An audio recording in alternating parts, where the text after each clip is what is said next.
અમારા અંજનાબેન ને જિલ્લા પ્રમુખ અને સંગીતાબેન ને તમારા તખી અમે ઉપપ્રમુખ બનાવ્યા છે, ત્યારે અમે તમને ખાતરી આપીએ છીએ, વિશ્વાસ આપીએ છીએ કે નર્મદા જિલ્લાના હરેક વ્યક્તિનું દુઃખ એ અમારું દુઃખ હશે, હરેક વ્યક્તિની પીડા એ અમારી પીડા હશે. અને તમને ખાતરી આપું છું કે એક એક વ્યક્તિનું કામ કરવાનું, એમના સુખમાં અને દુઃખમાં ઉભા રહેવાનું, એમની સેવા કરવાનું કામ હવે આમ આદમી પાર્ટી આવનારા દિવસોમાં કરશે. સાથીઓ, હમણાં હું આવતો તો અહીંયા કોઈ મીડિયા વાળા ભાઈ હતા, એમણે પૂછી લીધું કે ચૈતરભાઈ તમારી લડાઈ મનસુખભાઈ સાથે છે, મનસુખભાઈ સાથે છે. ત્યારે મીડિયા વાળાને મેં કીધું, ભાઈ અમારી લડાઈ કોઈ મનસુખભાઈ સાથે નથી, અમારી લડાઈ એ સરકાર સામે છે,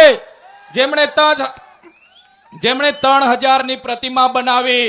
પણ અમારા ચાપડ ગામના રોડ ની બન્યા, જેમણે કરોડો રૂપિયાના પ્રોજેક્ટ બનાવ્યા, અમારા જૂના રાજગામનો રોડ ન બનાવ્યો, અમારા તુંબડાવાડીનો રોડ ન બનાવ્યો, આરોગ્યની સુવિધા ના મળી,